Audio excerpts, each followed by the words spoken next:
आवाज जा रही है आप लोगों को? Yes sir. ओके। मॉर्निंग में हमने देखा कि किस तरीके से एक प्रिपरेशन का जो स्टाइल होना चाहिए वो पूरा इंटीग्रेटेड होना चाहिए हमारा। हमें ऑफिसर बनने के लिए वर्क करना है, ना कि प्रीलिम्स क्रैक करने के लिए, मेंस क्रैक करने के लिए, या इंटरव्यू में जाने के लिए, या तथाकथित कोई भी स्ट्रैटेजी या प्रिपरेशन किसी छोटे टाइम के लिए। तो लॉन्गर टाइम के लिए काम है, 3 महीने लगभग आपको प्रीलिम्स फिर से अपीयर होने में लगेगा। लगभग उसके 3 महीने बाद आपका मेंस होगा। लगभग उसके 3 महीने तक इंटरव्यू का प्रोसेस चलता है, और फाइनल रिजल्ट आते आते फिर भी 1 साल का वक्त 67th में भी लग जाएगा। 66 का भी इंटरव्यू प्रोसेस चल रहा है, तो नेक्स्ट प्रोसेस 67th का ही चलना है। तो इसमें हमको ये बार बार याद दिलाना अपने आप को कि ये हमारा लास्ट चांस है।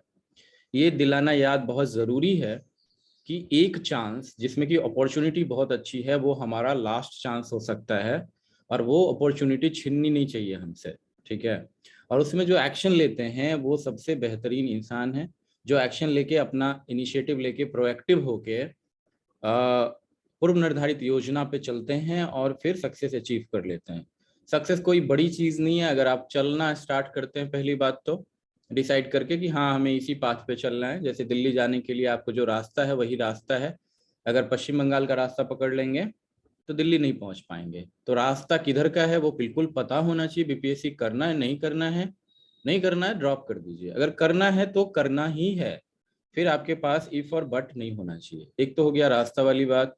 दूसरी बात फिर से ये है कि उस पाथ पे चलने के लिए आपको एक स्ट्रैटेजी का होना जरूरी है, एक पथ प्रदर्शक मार्गदर्शक का रोल जो मैं यहाँ पे निभा रहा हूँ, और उसमें पूरी तन्मयता से पूरी ईमानदारी से निभाऊंगा। बीमार पड़ूं, लो हो मैं खुद में, लेकिन आप लोगों के सामने वो मैं इंजेक्ट नहीं करता हूँ। वो हमेशा पॉजिटिविटी, हमेशा उत्साहवर्धक ही चीज़ें हमारी तरफ से आपके पास जाएंगी, और जितनी चीज़ें मैं कर सकता हूँ वो मैं करूँगा आपके लिए। तो पथ प्रदर्शक मार्गदर्शक की भूमिका क्लियर है आपके लिए, रास्ता क्लियर है कि बीपीएससी एक बार में तोड़ना है। अच्छा अपॉर्चुनिटी है, 800 सीट्स हैं, इसी बार तोड़ देना है। दोबारा गॉड सेंड अपॉर्चुनिटी है जिसमें कि सिस्टम्स भी ठीक होने की पूरी उम्मीद है। अगर नहीं भी है तो भी दिमाग में बिठा लीजिए कि सब कुछ अच्छा होने वाला है। जो तरंगे आप यूनिवर्स को देंगे वही तरंगे आपके पास लौट के आएंगी। अगर आप पॉजिटिव देंगे, जैसे कि आप पहाड़ों में जाते हैं, आप बोलते हैं जो भी आपको बोलना है वो बोलते हैं फलाना फलाना फलाना, तो आपके पास वापस रिवर्बरेशन क्या चीज का आता है? उसी चीज का आता है। लेकिन वहीं पे अगर आप गाली देना स्टार्ट करें या नेगेटिव वर्ड्स बोलना स्टार्ट करें तो वो आपके कानों में क्या सुनाई देगा? वही वापस चीज सुनाई देगा। तो इसीलिए यूनिवर्स को अच्छी तरंगे सेंड करिए, अच्छी चीजें आपके साथ होंगी। ये दुनिया गलत भी है, सही भी है। सही बनाना है तो हमें सही सोच रखना पड़ेगा, सही पाथ पे चलना पड़ेगा। तो रास्ता, पथ आपका तय है। बीपीएससी क्रैक करना है ओवरऑल, ना केवल prelims mains interview, but overall PDF list में आना है आपको। दूसरा है पथ प्रदर्शक की भूमिका में मैं हूँ, रहूंगा आपके 3 महीने नेक्स्ट। और उसमें प्री भी करेंगे, हम मेंस भी करेंगे, इंटरव्यू की भी तैयारी करेंगे। लगातार साइकोलॉजिकली बिल्टअप करूंगा मैं आपके माइंडसेट को, जो मैं करता भी आया था पिछले, जब मुझे मौका मिला था, आप लोगों ने दिया था मौका।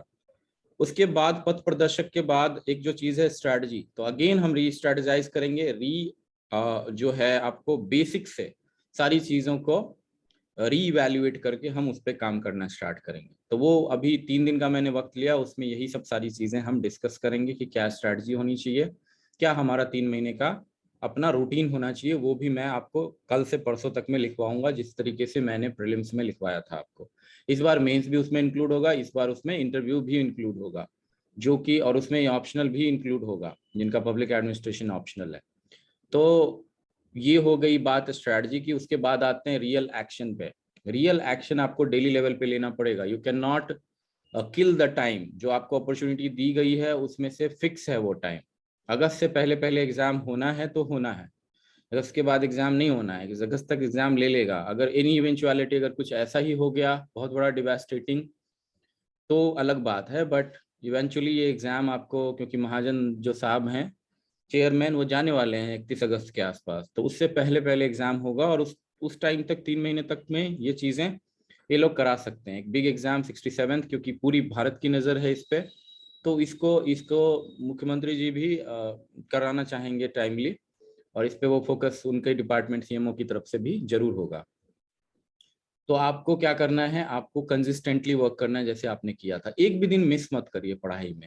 आपका काम वही है, मॉर्निंग में आइए, इवनिंग में आइए और दिन भर को स्ट्रेटेजाइज करके रखिए, जितना काम कर सकते हैं करिए।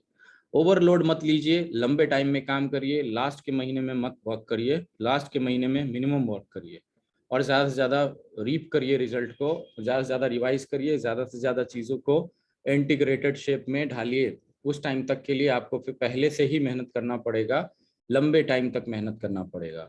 और लास्ट का मेहनत जो होता है वो केवल प्रीलिम्स तक सीमित रह जाता था, इस बार आपको मौका है जो कि आप मेंस में कर सकते हैं। मॉर्निंग में मैंने आपको बताया था कि how to prepare for mains to gain maximum mark. तो वहां पे मैंने आपको दिखाया था कि क्वेश्चन सिलेबस से ही आ रहे हैं सारे के सारे। एक ही क्वेश्चन था सुभाष चंद्र बोस और आईएनए वाला, जो 66 के GS1 में हमने देखा कि वो इतर था, जबकि वो ओवरऑल शेप में नजर आ रहा था क्विट इंडिया मूवमेंट में, और जो इंडियन नेशनल स्ट्रगल मूवमेंट है उसका जो दिया हुआ है ब्रॉडर, उससे आ रहा था। लेकिन सारी कुछ पिन पॉइंटेड सिलेबस में है, उसी चीज को रिपीट कर दिया था। जबकि मैंने आपको क्या बताया था, content differentiation and expression is the game. Content differentiation क्या होता है, जैसे कि नरेंद्र मोदी साहब बोलेंगे, कोई देश की जनता को संबोधित करेंगे और लालू प्रसाद यादव जी संबोधित करेंगे, तो दोनों के कंटेंट में डिफरेंस होगा और दोनों अपने अपने तरीके के ऑडियंस को कैटर करेंगे और उनको जो है लुभाएंगे, राइट। लेकिन वाइडर किसका रीच होगा, ये डिपेंड करेगा उनके कंटेंट पे, उनके टारगेट ऑडियंस पे और उनके अपने प्रेजेंटेशन के स्टाइल पे। वो किस चीज से आता है, वो आपकी पर्सनालिटी, इनर पर्सनालिटी जो आपने ओवर द टाइम डेवलप किया है, वो उससे आता है। Lalu ji, no offences intact, Lalu ji अगर नेशनल स्तर पे बोलेंगे तो ज्यादा लोग हंसेंगे rather than being सीरियस। क्यों? क्योंकि उनका स्टाइल स्टार्टिंग से ही कॉमेडियन वाला रहा है, राइट।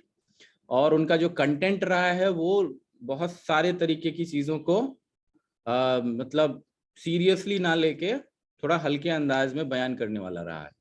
तो डेफिनेटली वो भी इम्पैक्ट क्रिएट करेगा, लेकिन जहां लिटरल सेंस में बात आएगी, किसी ढंग से बात करने की, किसी चीज पे सेंसिबल बात करने की, चाहे वो संयुक्त राष्ट्र संघ में जाके बोलना हो, चाहे इंडिया को रिप्रेजेंट करना हो, तो श्री नरेंद्र मोदी साहब का जो भाषण है वो ज्यादा इम्पैक्टफुल होगा। क्योंकि आप जानते हैं कि उनका भाषण बनाया गया किसी ऐसे एक्सपर्ट के द्वारा जो पूरे के पूरे मनोभावना को कैटर करता है, चाहे वो डायस्पोरा हो, इंडिया का बाहर रह रहा व्यक्ति, चाहे वो इंटरनेशनल एरिना के लीडर्स हों, चाहे वो वर्ल्ड लीडर के तौर पे इंडिया को स्थापित करने की बात हो। वो एक दिन में नहीं होता है, वो एक एक भाषण, एक एक चीज और एक एक चीज को करीने से रखने से होता है।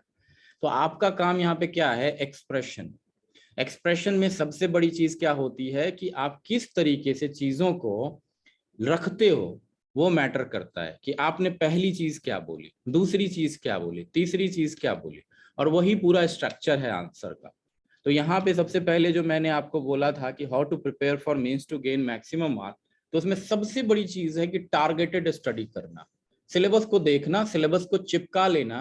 अभी आप क्या करेंगे, अगले 2 से 3 दिन में 5 तारीख तक मैं चाह रहा हूं कि आप में से सारे लोग एक पढ़ने का एक स्टडी टेबल बनाएं फिक्स।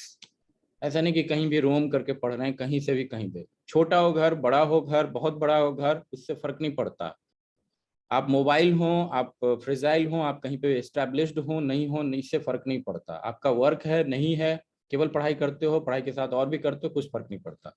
आपको एक टेबल रखना है, टेबल के सामने दीवार होना ही होना चाहिए, और उस दीवार पे आपको, या नहीं तो दीवार अगर ना हो तो कुछ ऐसी व्यवस्था करिए कि बगल वाले दीवार पे आपको चिपकाना है अपना पूरा का पूरा सिलेबस। मेंस का, प्रीलिम्स का गैजेट इंफॉर्मेशन वाले से प्रिंट आउट कराइए, उसको अंडरलाइन करिए, उसका कीवर्डिंग मैं करा चुका हूं पहले भी, अगर उससे हो सकता है तो वही करिए, और उसको उठा के आप पूरा का पूरा चिपका दीजिए और उसको टारगेट करना स्टार्ट करेंगे हम लोग। टारगेट कैसे करेंगे, जैसे हिस्ट्री का कोई सेक्शन है तो हम हिस्ट्री में जैसे गांधी, नेहरू, टैगोर मैंने आपको बताया, इन डिटेल पढ़ेंगे और ध्यान रखेंगे कि पूरा का पूरा सिलेबस हमें याद है, प्री वाले में भी और मेंस वाले में भी। इसमें याद रखना बहुत मुश्किल भी नहीं है, क्योंकि इसमें बहुत डिटेलिंग नहीं की है सिलेबस में जैसे यूपीएससी में किया हुआ है। यूपीएससी में सिलेबस ही इटसेल्फ 20-25 पेज का है, तो उसकी डिटेलिंग भी हालांकि लोगों को याद रहती है। अगर आप अभी AIR रैंक 1 को पूछोगे कि सिलेबस क्या हो, तो उनको पूरा का पूरा याद होगा। I am sure about it, because जो सीरियस कैंडिडेट हैं पूरा सिलेबस याद रखते हैं, ताकि उनको न्यूज़पेपर पढ़ने में बड़ी आसानी हो जाती है, लिखने में कीवर्ड वहीं से आ जाते हैं, और उनको पता होता है कि यूपीएससी सेटर भी उसी कीवर्ड के हिसाब से मार्किंग करता है। तो सेम हियर, आपको एक कंटेंट अगर क्विट इंडिया मूवमेंट है तो दूसरी जगह पे भी क्विट इंडिया मूवमेंट का कुछ पोर्शन आ सकता है। 1857 की क्रांति है तो क्विट इंडिया मूवमेंट में भी उसका कुछ पुट लिखा जा सकता है, ठीक है। तो इसको बोलते हैं कि अपने कंटेंट से ही कंटेंट को डिफरेंशिएट कर देना।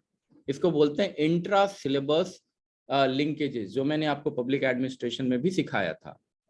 तो यहाँ पे हम बिल्कुल टारगेटेड स्टडी करेंगे, मैक्सिमम मार्क के लिए वही जरूरी है। दूसरी बात, केवल पढ़ना जरूरी नहीं है, केवल यहाँ पे आके पढ़ लेना जरूरी नहीं है, नोट्स मेकिंग बहुत जरूरी है। तो मैं आज से जो भी चीजें आपको बोल रहा हूँ उसमें से मेजर मेजर पॉइंटर्स आप लिखते जाइए और उसको फॉलो करते जाइए। These are necessary. जब भी हमें कोई मेंटर बोलता था नॉर्मल बात भी, तो हम उसको लिख लेते थे पॉइंटेड कि ये ऐसा क्यों बोल रहा है, क्योंकि वो उसका एक्सपीरियंस बोल रहा है। मैं अभी तैयार करके तो नहीं आया हूँ, इम्प्रॉम्प्टू बोल रहा हूँ, लेकिन जो मुझे सबसे ज्यादा नेसेसरी लगी है वो चीजें मैं आपको इंजेक्ट कर रहा हूँ।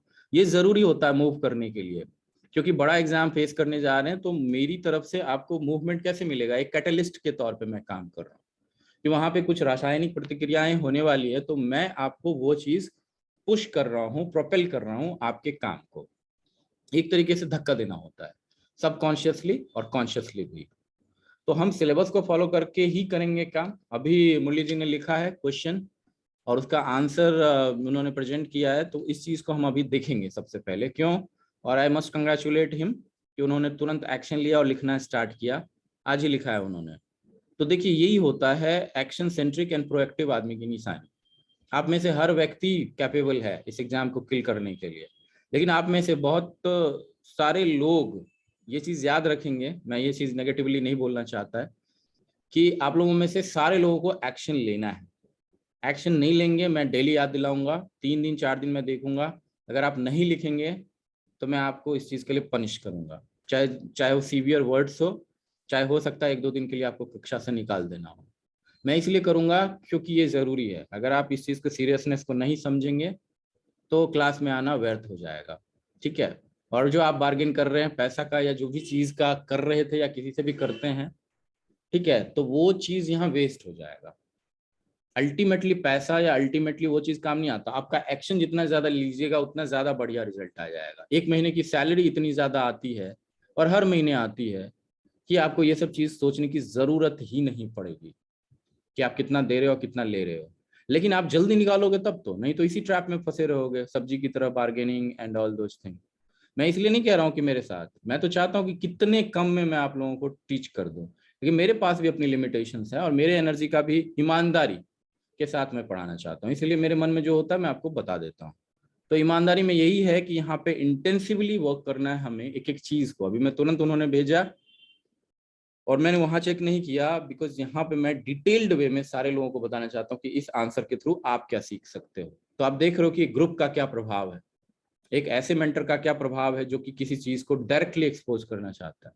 इसमें रिस्क है, उस बंदे को भी रिस्क है जिसने लिखा है, उस बंदे को भी रिस्क है जो चेक कर रहा है आपके सामने में, क्योंकि ये लाइव चेक करना और ये सब चीजें बहुत हाई लेवल की स्किल है, सब कोई नहीं कर सकता। अच्छे अच्छे टीचर फंस जाते हैं यहाँ पे, क्योंकि उनको फैक्ट याद नहीं है। मुझे एक एक चीज याद है, ये सब चीज मेरे लिए हलवा है, क्योंकि मैंने सालों साल पढ़ा हुआ है। तो आपको यहाँ पे लिखना पड़ेगा, आपको सीखना पड़ेगा, आपको इंटरलिंकेजेस करने होंगे, आपको अपने कंफर्ट जोन, जो बार बार हम वर्ड यूज करते कंफर्ट जोन, आपको comfort zone, mental comfort zone से बाहर निकलना पड़ेगा। फिजिकल कंफर्ट जोन से नहीं भी निकले कोई बात नहीं है। बहुत सारे जो टॉपर्स हैं वो आलसी हैं, मैं आपको बताऊं, मोस्टली दे आर आलसी पीपल, बट उनका comfort zone, mental comfort zone से बाहर हो जाते हैं। अगर एक्शन लेना, बैठना, सर्दी में बैठना है, गर्मी में बैठना है, वो बैठते हैं। दैट इज कॉल्ड मेंटल, ये इससे निकलना। फिजिकल वाले में नहीं है, फिजिकल वाले में बहुत सारे लोग आलसी होते हैं, उससे कोई फर्क नहीं पड़ता। तो मेंटल क्लॉक को, मेंटल लॉक को तोड़ेंगे आप और लिखना स्टार्ट करेंगे, चाहे जो भी आंसर्स हो। आज से मैं अभी से, आज से ही छोटा छोटा क्वेश्चन देना स्टार्ट करूंगा और उस पे आपको लिख के आना है और यहाँ पे पेस्ट करना है। सारे लोगों को बोल रहा हूँ, ठीक है, सबको लिखना है। और ग्रेजुअली मैं आपके आंसर्स को ऐसा ही इनरिच कर दूंगा जैसा कि प्रीलिम्स में हमने किया था। इनरिच 80 से 90, 90 से 100, 100 से 105, बहुत सारे लोगों का उससे भी ज्यादा। तो वो चीज यहाँ होगी। दूसरी बात, प्रीलिम्स का एक एक चीज हेल्प करता है मेंस में, वो चीज यहाँ पे अभी आपको समझ में आएगा कि क्यों मैं एम्फेसाइज कर रहा हूँ कि आपको मेंस और प्रीलिम्स साथ लेके चलना चाहिए। तो पहली बात होगी how to prepare for mains to gain maximum marks. Follow the syllabus, syllabus should be in front of you, आपके सामने होना चाहिए, उसको डेली देखना है आपको, पूरे सिलेबस को, GS1 GS2 पब्लिक एडमिनिस्ट्रेशन अगर आपका ऑप्शनल है, दोनों पेपर्स का पूरा सिलेबस और साथ में प्रीलिम्स का पूरा सिलेबस, ये आपके सामने रहना चाहिए, डेली देखना है आपको जब तक एग्जाम क्रैक नहीं हो जाता। और क्रैक कब तक होगा? जब तक इंटरव्यू ओवर नहीं हो जाता। दूसरी बात कि आपको लिखना है डेली, चाहे कितना भी गंदा लिखते हैं, आपके पास फैक्ट नहीं है, चाहे आपको रिसर्च करना पड़ता है तो करेंगे आप, उससे फर्क नहीं पड़ता। और जितना भी आप प्रीलिम्स वाला पढ़ेंगे उसमें वो लिखने की कोशिश करेंगे, जो भी याद है आपको, जो भी याद है। अगर आपका ई गवर्नेंस का कोई क्वेश्चन है, वहां पे सहरसा के कलेक्टेरिएट का आपने पढ़ा है, वो आप डाल दीजिए। अगर आपने किसी के पास आपने जीविका दीदीज के बारे में पढ़ा है, वो आप डाल दीजिए किसी भी एंटरप्रेन्योरशिप वाले में, या ऐसे इनोवेटिव मॉडल्स के बारे में, तो वो डाल दीजिए आप। किसी चीज के, किसी पर्टिकुलर व्यक्ति के बारे में आपने पढ़ा है, हजारीबाग जेल में जयप्रकाश नारायण जी, तो आपको जयप्रकाश नारायण जी के बारे में पढ़ा गया तो उनके स्ट्रगल को आप वहां पे मेंशन करेंगे, वो आपको लाइंस में पता है ऑलरेडी। बस यही बात है कि आप कितना उसको पॉजिटिवली और कितना इनोवेटिवली यूज कर लेते हैं किसी भी लाइन में। वही सारे टॉपर्स की निशानी होती है, चाहे टीना दाबी जी हों, चाहे अभी जो उन्होंने सृष्टि शर्मा जी हैं, जो भी लोग हैं, सबका वही स्टाइल रहा है कि वो बेसिक से बेसिक चीजों को लिख पाते हैं और इसीलिए वो महान है। आप लिख नहीं पाते हो क्योंकि आपको लगता है कि ये बहुत ईजी है, क्यों लिखूं मैं, वो लिख जाते हैं। तो आपके लाइफ के जितने एक्सपीरियंस हैं, जितना कोर्स पढ़ा है आपने, जितना भी आपने अपनी इनोवेटिवनेस करी है, वो सब चीजों को यहाँ इंकलकेट करने की कोशिश करेंगे, इंक्लूडिंग योर प्रीलिम्स नॉलेज, ठीक है। और जो जो लोग पहले ट्राई कर चुके हैं इस एग्जाम को, उनके पास जो प्रीवियस नॉलेज है उसको वेस्ट नहीं जाने देंगे, यहाँ पे यूटिलाइज करेंगे। तो प्रिपेयर करने के लिए और गेन करने के लिए मैक्सिमम मार्क्स में एक चीज और भी है, इंटरलिंकेजेस, सिलेबस को ध्यान देना, राइटिंग डेली करना, प्रीलिम्स के नॉलेज को इसमें रखना कि आपको न्यूज़पेपर डेली पढ़ना पड़ेगा। अभी मैं इसके जस्ट बाद, इस क्वेश्चन को एनालाइज करने के बाद, आज के एडिटोरियल से एक या दो एडिटोरियल को देखूंगा और मैं आपको बताऊंगा कि एडिटोरियल कैसे पढ़ा जाए। और जितनी जल्दी हो सके एडिटोरियल पढ़ना स्टार्ट कर दीजिए, आपके लिए एग्जाम निकलना बहुत हलवा हो जाएगा। बिकॉज बिहार के बच्चे पढ़ते ही नहीं है न्यूज़पेपर, जो केवल बीपीएससी की तैयारी कर रहे हैं वो ऊपर नीचे तैयारी करते रहते हैं, थोड़ा बहुत दायां बायां करते रहते हैं। इससे क्या होता है, उनका रिसर्च का वर्क बहुत ज्यादा बढ़ जाता है। और रिसर्च का वर्क आपका ना बढ़े, इसके लिए अगर आप डेली न्यूज़पेपर पढ़ते रहोगे तो आपको सॉफ्टली आपके दिमाग में इंफॉर्मेशन जाता रहेगा, जाता रहेगा, जाता रहेगा। अच्छा, मैं आपको ये नहीं बोलता कि आप इंग्लिश के कोर स्टूडेंट तो इंग्लिश वाला न्यूज़पेपर ही पढ़ना चाहिए आपको। अगर आप यूपीएससी की तैयारी नहीं करना चाह रहे हैं, आप हिंदी वाले न्यूज़पेपर भी बहुत मजे में पढ़ सकते हो, जैसे बूढ़े लोग और रिटायर्ड लोग और पेंशनर लोग पढ़ते हैं, उनको बड़ा मजा आता है, क्योंकि उसमें बड़े ही सॉफ्ट शब्दों में जो है चीज़ों की विवेचना की जाती है, बहुत ही नॉर्मल अंदाज में उनमें चीज़ों को लिखी जाती है। तो उस नॉर्मल अंदाज में भी कैसे ट्रीट करना है, कैसे प्रीलिम्स वाले क्वेश्चन ट्रिगर करा देने हैं और कैसे मेंस वाले क्वेश्चन ट्रिगर करा देने हैं, कैसे उसमें से वैल्यू स्टेटमेंट स्नैच करना है, अपनी कॉपी में लिखना है, वो मैं अभी आपको बताऊंगा। उससे पहले हम देख लेते हैं, तो पहले ही पॉइंटर पे रहते हैं, how to prepare for mains to gain maximum mark. सारे पॉइंटर को एक ही बार में नहीं बताऊंगा, 4-5 पॉइंटर और भी हैं, 5 पॉइंटर और भी हैं, कैसे लिखना और कैसे करना है उसको मैं इसमें अभी टैकल करता रहूंगा। और 2-3 दिन में यही सब चीजें हम डिस्कस करेंगे अभी, ठीक है। तो पहला ये देखिए, इंडिया वांट्स टू प्ले, एक second,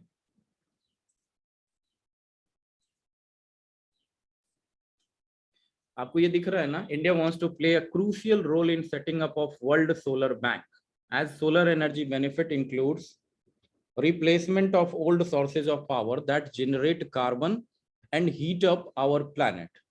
What are scopes and opportunities for India in solar energy? Also mention challenges which India is facing in this sector. जो जिन्होंने लिखा है उनको तो पता ही है, बाकी लोगों ने इससे क्या समझा, या किसी को अगर इंग्लिश में दिक्कत हो रही है तो मैं हिंदी में बताऊं, या आप लोगों ने समझ लिया? जल्दी जल्दी पार्टिसिपेट करें। हिंदी में समझना है आपको? जी सर। हाँ ठीक है, कोई बात नहीं, दिस इज गुड, आपने ये चीज बताया, मुझे अच्छा लगा कि आप ये चीज बिल्कुल बताइए हमेशा। देखिए, इंडिया जो है वो अभी एक वर्ल्ड सोलर बैंक बना है, उसके सेट में, उसको सेट करने में एक महत्वपूर्ण भूमिका अदा की है इंडिया ने। वर्ल्ड सोलर बैंक बना है। सोलर बैंक का कहने का मतलब है कि सोलर एनर्जी से चलने वाली जो चीजें हैं उसके लिए एक बड़ी संस्था बनाई गई है वर्ल्ड सोलर बैंक। उसको बनाने में, सेट करने में इंडिया का महत्वपूर्ण रोल है। अब क्यों ये चीज बना है, तो कहा जा रहा है कि सोलर एनर्जी जो है, सौर ऊर्जा जो, उसका बेनिफिट क्या चीज में हेल्प करता है, जो पुराना सोर्स ऑफ एनर्जी है पावर का, जैसे कि आपको कच्चा तेल हो गया, और आपको पता है कि कच्चा तेल या जो जिसको फॉसिल फ्यूल भी बोलते हैं, वो कार्बन बहुत ज्यादा जनरेट करता है। उसको रिप्लेस करना आज के ग्लोबल एज में, क्योंकि गर्मी बहुत ज्यादा बढ़ रही है, जिसको ग्लोबल, आपको क्या कहते हैं उसको, ग्लोबल वार्मिंग अब बोलते हैं। तो ग्लोबल वार्मिंग ग्रीन हाउस। क्या है, ग्लोबल वार्मिंग की समस्या को कम करेगा ये, ठीक है, रिप्लेसमेंट ऑफ कार्बन। क्योंकि पेट्रोलियम पदार्थ आप जलाएंगे तो उससे ज्यादा कार्बन डाइऑक्साइड निकलता है, कार्बन डाइऑक्साइड हीट अप करता है। पहली चीज तो ये हो गई। और दूसरा ये है कि हीट अप आवर प्लैनेट, जो कार्बन भी जनरेट करता है और हीट अप भी करता है, ये दोनों एक दूसरे से रिलेटेड है। What are scopes and opportunities for India in solar energy. अब ये बोल रहा है कि सौर ऊर्जा में इंडिया के पास क्या स्कोप है, क्या हमारे पास उससे फायदे हो सकते हैं, क्या उसका विस्तार हो सकता है, और अपॉर्चुनिटी क्या है उससे, ठीक है। ये दोनों ही चीज इंडिया के लिए सोलर एनर्जी में क्या है, इसकी विवेचना करने के लिए ये पूछ रहा है। दूसरा चीज पूछ रहा है, also mention challenges which India is facing in this sector. आपको बोला इसमें चुनौतियां क्या है इंडिया के लिए इस सेक्टर को बढ़ाने में, ठीक है। ये क्वेश्चन यूपीएससी के पर्सपेक्टिव से बहुत महत्वपूर्ण क्वेश्चन है, बट ओल्ड क्वेश्चन है, कई बार पूछा जा चुका है सोलर एनर्जी के बारे में, ठीक है। इनफैक्ट 2016 में भी एक क्वेश्चन आया था जो सोलर एनर्जी के बारे में पूछा था। उस टाइम में 175 गीगावाट्स का इंडिया का संकल्पना था, अभी 200-250 से ज्यादा हो चुका है संकल्पना। तो उस चीज को एग्जैक्टली हम देखेंगे, फैक्ट वगैरह अलग चीज है। तो इसमें यही है कि वर्ल्ड सोलर बैंक को सेट करने में इंडिया को का किस तरीके से रोल है, जो कि आपको ग्लोबल चुनौतियां जो है कार्बन का और हीट की समस्या का, उसको मैनेज करेगा। दूसरा, इस चीज में सोलर एनर्जी में, सौर ऊर्जा में इंडिया का क्या स्कोप और अपॉर्चुनिटी है, और साथ में चैलेंजेस क्या है इस सेक्टर में, सौर ऊर्जा के सेक्टर में। तो ये क्वेश्चन क्लियर है। अब हम देखेंगे इन्होंने लिखा क्या है और होना क्या चाहिए आंसर इसका। तो सबसे पहले क्या होता है कि जब भी हम इतना बड़ा आंसर पढ़ते हैं तो उसको सबसे पहले हाईलाइट करते हैं। हाईलाइट कैसे करते हैं, हम चीज ये देखते हैं कि इसमें particularly setting up of world bank, तो इसका जो सेटअप है वर्ल्ड सोलर बैंक, तो वर्ल्ड सोलर बैंक के बारे में हमें सबसे पहले लिखना पड़ेगा, और इंडिया ने उसमें किस तरीके से भूमिका निभाई है, ठीक है। और इसके साथ साथ जो बेनिफिट्स हैं, बेनिफिट्स को इलैबोरेट करना होता है। क्यों? क्योंकि आप डबल इन्वर्टेड कॉमा में देख रहे हैं, ये दोनों पूरा लाइन लिखा हुआ है डबल इन्वर्टेड कॉमा में। इट मीन्स कि ये स्टेटमेंट है, इसमें चीजें क्लियर हैं, बट इट नीड्स मोर इलैबोरेशन, इसको ज्यादा तोड़ के आपको देखना होगा। तो इसमें पहला क्वेश्चन ये है कि क्वेश्चन इटसेल्फ यहां से स्टार्ट नहीं हो रहा है, what are scopes and opportunity. Question start हो रहा है, India wants to play a crucial role in setting up of world solar bank. तो इंडिया क्यों चाह रहा है, इस क्वेश्चन का पहला भावार्थ है कि इंडिया क्यों चाह रहा है वर्ल्ड सोलर बैंक में क्रूशियल रोल। दूसरा है कि as solar energy benefits including replacement of ये, जिससे कि कार्बन जनरेट होता है, हीटअप होता है। तो आपको ये भी बताना है कि ये एक्चुअली फेनोमेना क्या है ग्लोबल वार्मिंग का, और ये फेनोमेना क्या है जनरेशन ऑफ कार्बन का, और ये इतना ज्यादा क्यों जरूरी है इस पे फोकस करना, राइट। तो ये क्वेश्चन अपने आप में इन्वायरमेंट का क्वेश्चन है, वातावरण का, साथ में ज्योग्राफी का क्वेश्चन है, क्योंकि ट्रॉपिकल कंट्रीज ही ज्यादातर सोलर एनर्जी में केपेबल हैं। जो आपको जो ऊपर से ट्रॉपिक ऑफ कैंसर है और ट्रॉपिक ऑफ कैप्रिकॉर्न है, इसके बीच की जो कंट्रीज हैं सबसे ज्यादा बहुल है किस चीज में, सोलर एनर्जी में। तो ये क्वेश्चन इटसेल्फ बता रहा है कि यहाँ पे हमें मैप क्या करना है, ज्योग्राफिकल मैप बनाना था। तो हम वो सब चीजें देखेंगे यहाँ पे अंदर में इन्होंने जो लिखा है। लेकिन मैं अभी बेसिकली क्या बता रहा हूँ, वर्ल्ड सोलर बैंक क्या है ये इंट्रोडक्शन में होना चाहिए। इंडिया का रोल, क्रूशियल रोल कैसे प्ले कर रहा है सेटिंग अप में वर्ल्ड सोलर बैंक में, इससे क्या फायदे होंगे, सोलर एनर्जी क्या बेनिफिट करेगा। तो सोलर एनर्जी का एक आपको फ्लो डायग्राम बनाना पड़ेगा कि सोलर एनर्जी से क्या बेनिफिट्स हैं। तो सोलर एनर्जी बेनिफिट लिख के आप 3-4 ऐसे लाइंस खींच सकते हैं, और उसमें लिख सकते हैं कि जो लेस कार्बन, ठीक है, लेस कार्बन या नो कार्बन, लेस और नो कार्बन। दूसरा चीज लिखेंगे हीटअप, लेस हीटअप और नो हीटअप ऑफ प्लैनेट। तीसरा लिखेंगे हेल्थ। चौथा लिखेंगे all time availability through batteries. ऐसी तरीके से आपको पॉइंटर्स बनाने पड़ेंगे कि सोलर एनर्जी का एक्चुअली फायदा क्या है, ठीक है। तो ये सब सारी चीजें। अब दूसरा चीज, इनएक्सेसिबल एरियाज में सोलर एनर्जी बहुत काम करती है, जैसे पहाड़ों पे। तो पहाड़ों पे लाइंस बिछाना, या जिसको कि बोलते हैं कि जो सिंगुलर इंफ्रास्ट्रक्चर होते हैं, लीनियर इंफ्रास्ट्रक्चर जिनको बोला जाता है, जैसे कि रोड ले जाना, बिजली के तार ले जाना, टेलीफोन के तार ले जाना, वो सब बड़ी दिक्कत आती है। तो वहाँ पे इनएक्सेसिबल एरियाज में, रिमोट एरियाज में सोलर एनर्जी का बहुत बड़ा है। हाई अप एरियाज में सोलर एनर्जी का बड़ा रोल हो सकता है, बिकॉज हाई अप एरियाज में सन भी जल्दी मिलेगा, क्लाउड भी कम मिलेगा, राइट। ये सब। दूसरा कि सोलर एनर्जी का बेनिफिट यहाँ पे क्यों हो सकता है, तो यहाँ इंडिया में इमेंस पोटेंशियल है, बिकॉज यू नो कि India is a sun rich country, tropical country. तो tropical and subtropical countries में भी ज्यादा से ज्यादा जो है बिजली का आपको बचत हो सकती है सोलर एनर्जी करके। दूसरा, R&D पे ज्यादा से ज्यादा इन्वेस्ट हो रहा है, तो ये चीज, हालांकि ये सब कॉजेज में आ जाएंगे, तो बेनिफिट में आपको 4-5 पॉइंट लिख के सीधा आगे बढ़ जाना, तो वो समझ जाएगा कि ये इस क्वेश्चन को इन्वायरमेंट पर्सपेक्टिव से भी देख रहा है, इंटरनेशनल रिलेशंस पर्सपेक्टिव से देख रहा है, जिसमें कि इसमें जिन्होंने चर्चा की है नरेंद्र मोदी जी की, और फ्रांस के राष्ट्रपति की भी चर्चा, मैक्रोन की भी चर्चा की जानी चाहिए। यहाँ पे मैक्रोन साहब थे उस टाइम में, तो मैक्रोन एंड नरेंद्र मोदी जी दोनों का चर्चा होना चाहिए। और 2015 में जो कॉन्फ्रेंस हुआ था पेरिस वाला, उन्होंने मेंशन किया है। तो इंटरनेशनल रिलेशंस, एनवायरमेंटलिज्म, उसके बाद ज्योग्राफी जिसमें कि ट्रॉपिकल सब ट्रॉपिकल का कॉन्सेप्शन है, उसके बाद इंटरनेशनल ऑर्गेनाइजेशन का जिक्र कि ISA कैसे फॉर्म हुआ, ISA का क्या कॉन्सेप्शन है, उसके बाद आपको साइंस एंड टेक्नोलॉजी का, जिसमें कि सोलर वेफर्स की हम बात करेंगे, सिलिकॉन जो जो बनाए जाते हैं सिलिकॉन वेफर्स, उसमें इंडिया किस तरीके से इंपोर्ट करता है, चाइना किस तरीके से उस चीज को इंपोर्ट में मजा लेता है अपना, ये सब चीजें। और जो वर्ल्ड ट्रेड ऑर्गेनाइजेशन है उसमें इंडिया किस तरीके से हार चुका है, ये सब सारी चीजें यहाँ पे आपको लिखनी पड़ेंगी। तो ये हो गया साइंस एंड टेक्नोलॉजी का एलिमेंट। दूसरा, इंडिया के पास और क्या चैलेंजेस हैं, तो इसमें लोकल चैलेंजेस भी हैं, जैसे कि वाटर की अवेबिलिटी। आप बोलोगे कि सोलर एनर्जी में वाटर कहाँ से आ गया, राइट।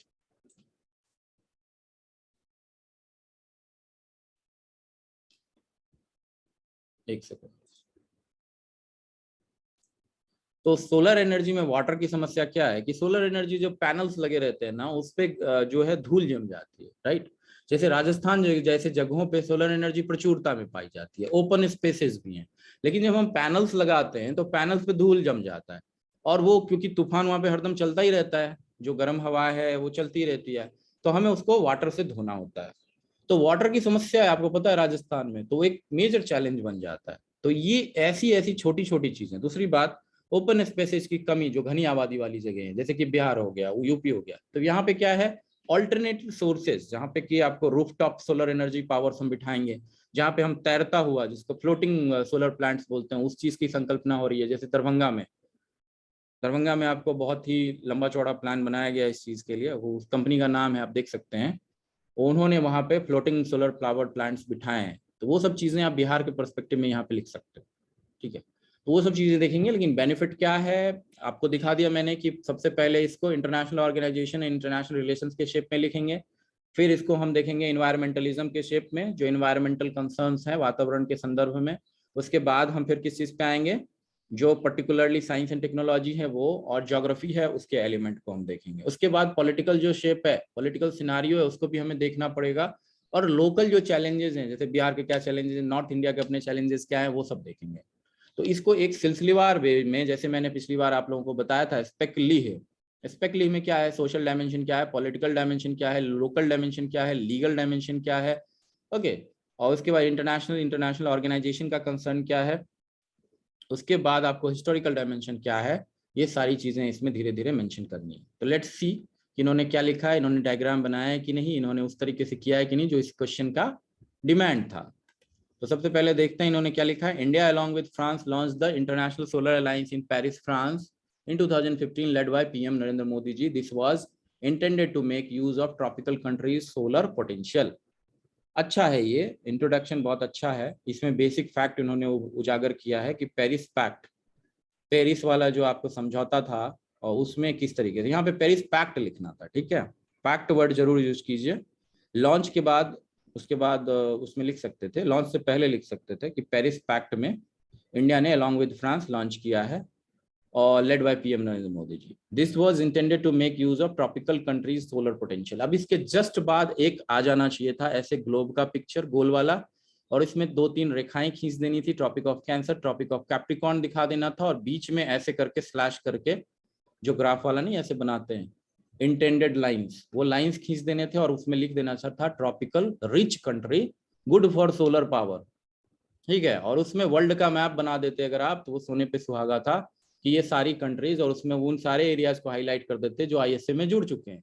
अब आपको कैसे पता चलेगा कि कौन सी एरियाज हैं, तो मैक्सिमम कंट्रीज जुड़ चुके हैं, ठीक है। और आपको कंट्री का नाम भी लिख देना है, टोटल कितना कंट्री इसमें इन्वॉल्व है। These are called factual informations which are very necessary in any kind of exam, BPSC UPSC. अच्छा, आपको एकदम ऐसा नहीं करना है, अच्छा अभी आपने लिखा है नेक्स्ट लाइन में, एकदम ऐसा नहीं करना कि आपको ये सोचना है कि यार ज्यादा इंफॉर्मेशन हो रहा है। ज्यादा information is good then normal information, कम इंफॉर्मेशन, लेकिन इंफॉर्मेशन को क्यूरेट करते चलना है, उसको इलेबोरेट करते चलना है। अब इसमें एक कमी सबसे ज्यादा क्या है कि इंस्टेंटली यहाँ पे आपको लिखना था कि वर्ल्ड सोलर बैंक का कॉन्सेप्शन क्या है। इससे पहले इंट्रोडक्शन में लिखना था वर्ल्ड सोलर बैंक का कॉन्सेप्शन क्या है and why India wants to play the crucial role. अब इसमें एक लर्निंग आप लोगों के लिए क्या है, always start with why in the introduction, not what. जो ये है व्हाट, ये होना चाहिए सेकेंड पोर्शन ऑफ इंफॉर्मेशन और इंट्रोडक्शन।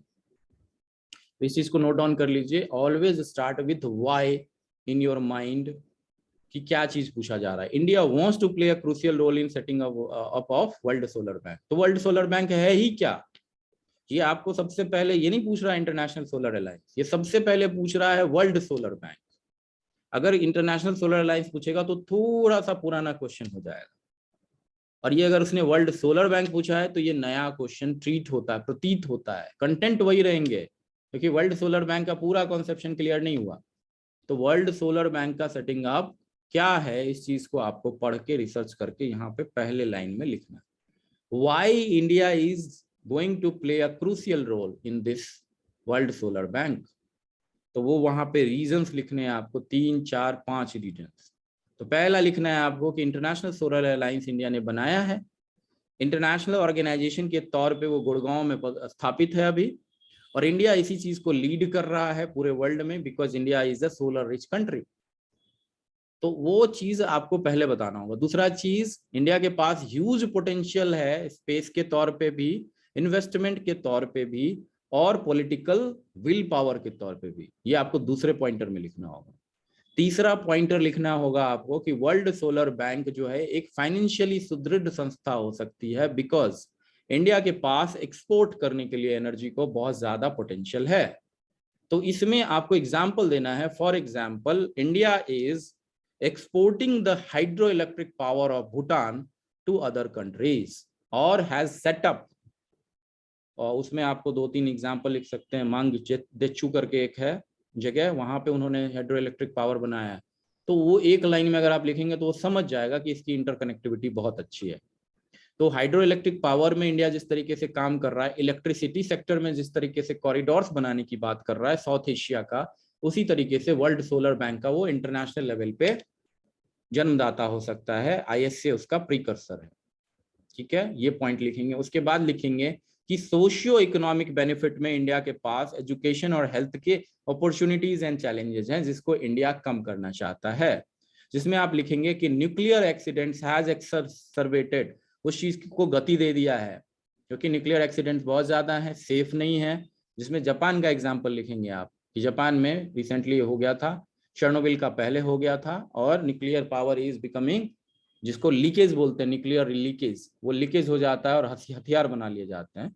तो India is concern about that and that's why it wants to use solar energy as damage free energy. अब इसमें यहाँ पे लास्ट में ये भी लिख सकते हैं आप कि दो doctor Abdul Kalam, APJ Abdul Kalam headed the nuclear projects in India, उन्होंने भी उसमें बहुत सारा काम किया था जब वो हमने परमाणु परीक्षण किया था, लेकिन उन्होंने ये बताया था कि सोलर एनर्जी इंडिया का बहुत ज्यादा हो सकता है। तो आपने उसको क्या किया, उसके थ्रू आप उन्होंने बता दिया। अभी लेटेस्ट वाले जो वर्ल्ड सोलर, जो सोलर एनर्जी के जो एक्सपर्ट्स हैं, उनका भी जिक्र कर सकते हैं आप, मोदी जी का कोई कोटेशन डाल सकते हैं आप, ओसो वॉक का जो कॉन्सेप्शन है, वन सन वन वर्ल्ड वाला जो तो वो चीज आपको वहां पे मेंशन करना होगा। फिर डिफरेंट डिफरेंट कंट्रीज का जो कंसेप्शन है और डिफरेंट डिफरेंट कंट्रीज जो कोलैबोरेट कर रही हैं उन पर्सपेक्टिव से भी यहाँ पे दिखाना पड़ेगा आपको। ठीक है, तो आपको क्लियरली इंट्रोडक्शन समझ में आया world solar bank, then why India wants to play the crucial role, वो सबसे पहले आना चाहिए। भले ही वो क्वेश्चन में क्लियरली नहीं पूछा है, लेकिन जैसे ही डबल स्टार मार्का है ना तो उसको डिकोड करना आपका कर्तव्य है। आप लोग समझ रहे हैं इस चीज को? जैसे ही डबल इन्वर्टेड कॉमा में कोई चीज आया उसको सरल करना, उसके पीछे के कॉन्सेप्शन को समझाना आपका कर्तव्य है। यहीं पे आंसर्स में मार्क्स कटने स्टार्ट हो जाते हैं लोगों को। अगर आपने यहाँ से आंसर करना स्टार्ट किया कि सोलर एनर्जी में इंडिया का स्कोप अपॉर्चुनिटी क्या है, तो आपने ये पूरा का पूरा इंट्रोडक्शन खा लिया, क्वेश्चन को बिल्कुल आपने आधा काट दिया। और यही चीज यूपीएससी वाले बच्चों को सिखाई जाती है कि ये जो है इन्वर्टेड कॉमा में, क्योंकि वहां पे क्वेश्चन भी नहीं पूछता है, वहां इन्वर्टेड कॉमा ही मोस्टली चीज लिख देता है और एक एक लाइन में क्वेश्चन पूछ देगा, तो फिर वो उसका आंसर तो एक लाइन में होना चाहिए, बट इसको क्लैरिफाई करने में ही आधा एनर्जी एंड स्पेस चला जाता है। तो ये बहुत जरूरी है क्योंकि आपको किसी प्रेजेंट शेप में एंकर करना है इस चीज को। I am sending you the link again, क्योंकि ये टाइमलाइन अभी खत्म हो गया, अगेन सारे लोग ज्वाइन कर ले, हम इसको देखेंगे पूरा डिटेल में।